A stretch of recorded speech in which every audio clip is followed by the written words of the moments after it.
¿Cómo ha avanzado la opinión pública en relación a los programas sociales? Cada cierto tiempo pues hay campañas en relación a la famosa filtración, que se ha demostrado que es muy baja, ¿no? Pero evidentemente todavía queda un rescoldo en la opinión pública de desconfianza hacia los programas, ¿no? A ver, filtración siempre hay, en todos los programas, y siempre va a haber. Hay que minimizarla, hay que estarla combatiendo permanentemente. Ahora, es bien mínima la filtración nuestra en Pero relación a es otros chica. países de América Latina. No, los estudios comparativos internacionales. Salvo el vaso de leche, ¿no es cierto? Sí. Alta filtración. Sí.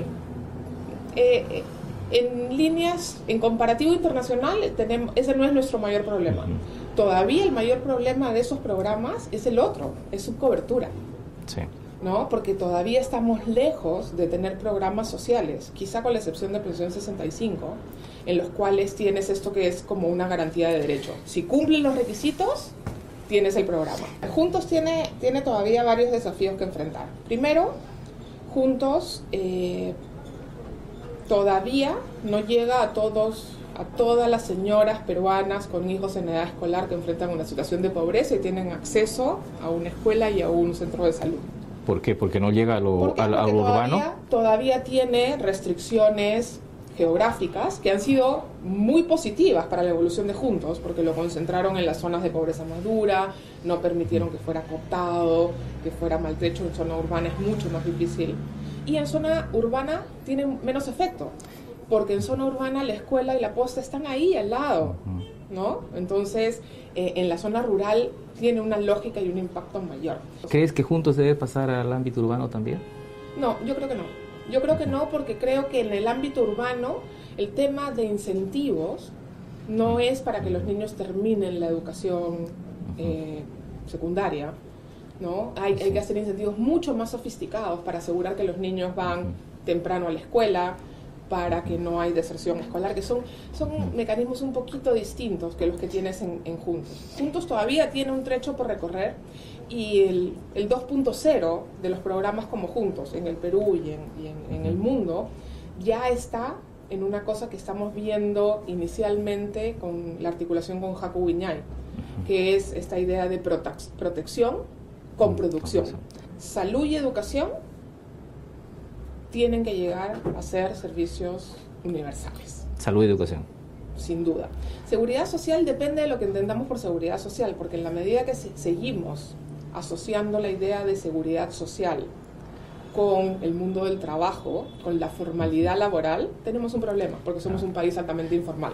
Pero digamos que ahí Pensión 65 camina, es el embrión de una pensión no contributiva, ¿no? Exacto. Y ahí hay un debate que tener sobre si Pensión 65 debe seguir siendo un programa social o debe ser parte del paquete previsional que tiene el Perú, donde hay sector privado, sector público, etcétera. Esa es otra vena, digamos, ¿no? ¿Tú crees que un próximo gobierno debería pasar a Pensión 65 al ámbito previsional? Más allá de si lo pasa o no lo pasa, es qué mecanismo, cómo engarza una política previsional y cuál es el rol que tiene que jugar Pensión 65. Hoy día Pensión 65 llega a adultos mayores en situación de pobreza extrema. Cuando tú lo pongas en el ámbito previsional, es un programa para todos aquellos que no tienen acceso a una pensión. Entre el 2011 y el 2014, la pobreza rural se te ha caído en 10 puntos. Es enorme en términos de consumo, de protección, de acceso a recursos. 2.4 por año. No, no, porque ha sido acumulativo, o sea, has ido sembrando tu política social los últimos 15 años, no ha sido de la misma escala ni de la misma intensidad en la zona rural. Lo que tienes hoy día es mucho más grande para la zona rural que lo que tenías hace 15 años. Yo le preguntaría, yo sé que es difícil escoger porque me vas a responder con la idea de la articulación. ¿Más caminos, más agua o más educación o más salud? Si se tratara de priorizar los pocos recursos que puedas tener.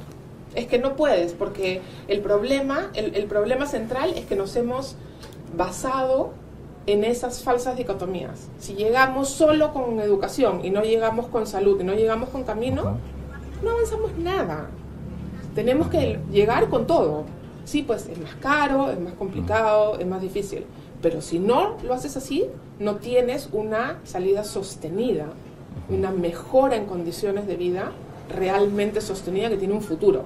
porque en el minuto que se te acaban los recursos para eso que estabas impulsando, te quedaste en nada. ¿Qué cosa debería hacerse en política social en los próximos 5 años? ¿No? A ver, hay varias cosas que hacer.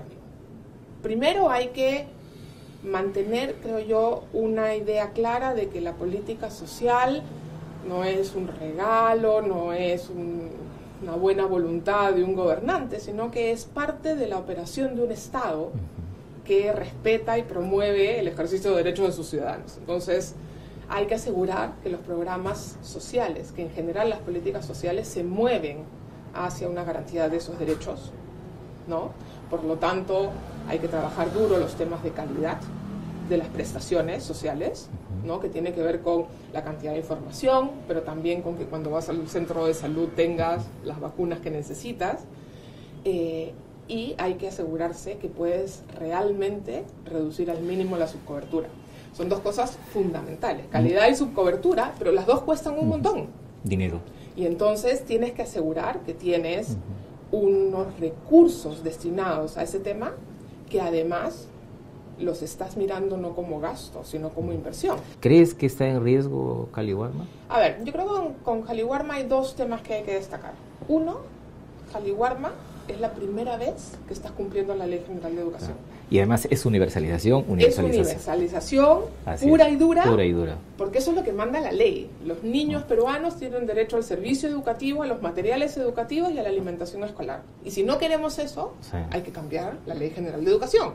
Pero mientras esté, hay que cumplirlo. Y Caliwarma está haciendo por primera vez eso.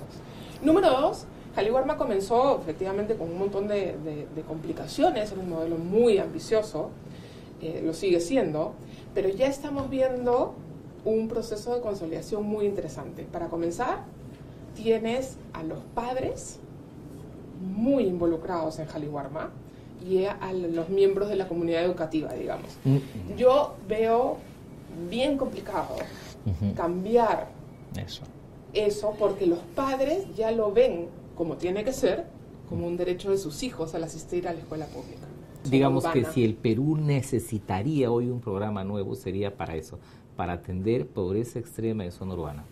Ese es uno, y el otro es consolidar este proceso de programas que logren, que promuevan inclusión económica de aquellos que están recibiendo los otros programas. Hoy día solo tenemos JACU.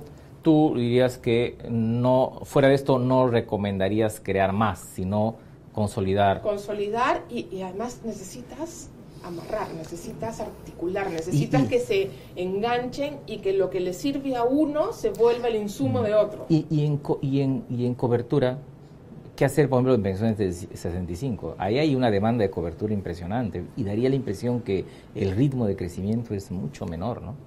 Es que en el caso de pensión 65 lo que te manda la norma no te permite crecer mucho más porque ya llegaste casi a todos los que cumplen el criterio de pobreza extrema. Pero supone que se podría cambiar la norma, ¿no? Por supuesto, si lo amplías y dices no pobreza extrema, sino pobreza, ¿no? Reconociendo además que hay una discusión un poco absurda, porque la pobreza extrema que utiliza el MIDIS es una pobreza por carencias, ¿no? Entonces no importa que no seas pobre extremo monetario, pero si vive cocinando con leña y sin techo, es el juego de los límites, ¿no es cierto?, de uno y otro.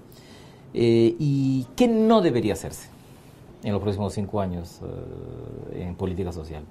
Yo creo que no debería sectorializarse, es decir, no decir de nuevo, cada uno tiene que hacer lo suyo sin mirar al otro, sino que es un riesgo siempre, porque no es fácil, ¿no? Cada uno hace su programa y no mira al costado, no se pone anteojeras y logra sus objetivos. Y lo que no debería hacerse es reinventar, ¿no? Y pensar que uno va a cambiar, digamos, no sé, dejemos de hacer juntos y a todos les damos Jacu Guiñay. ¿No? O sea, son cosas diferentes que sirven a propósitos diferentes que tienen que lograr sumar cuando requieren sumar y complementarse cuando tienen que complementarse. En este ritmo en el que vamos, de estos, digamos, últimos 12, 14, 15 años, ¿crees que podemos llegar de 2021 con 8% de pobreza y un 2 o 3% de pobreza extrema? Pobreza extrema, yo creo que vamos a llegar en el Bicentenario a los niveles en los cuales se reconoce que se ha vencido a la pobreza extrema, 2.5, 3 probablemente. En el caso de pobreza total, yo creo que al 2016 llegaremos a 20, y al 2021 ojalá logremos llegar a 15, que sería un estándar de país realmente ya en vías de superar la pobreza. Con la puerta abierta a la OCDE ahí. Bueno, sí. Sí. ¿No? Pero creo que eso es lo que deberíamos esperar al 2021. O sea, realmente haber acabado en estricto con pobreza extrema, con el hambre, y tener un nivel de pobreza alrededor de 15. Eso serían muy buenas noticias para el Perú. Y yo creo que a eso podemos llegar si lo hacemos bien. Lo que pasa es que ahora, para llegar a eso, tienes que hacer las cosas complicadas, coordinar, llegar juntos en el mismo espacio territorial, en el mismo espacio temporal, permitir que el funcionario de un sector pueda coordinar con el funcionario de un gobierno subnacional y con el de otro sector para ese territorio, que no es una norma para todos los territorios, pero que en ese territorio se pueden poner de acuerdo. Y eso implica tener nuevos mecanismos de gestión pública que hoy día no tenemos. Entonces todavía hay un espacio de innovación en gestión que es muy importante.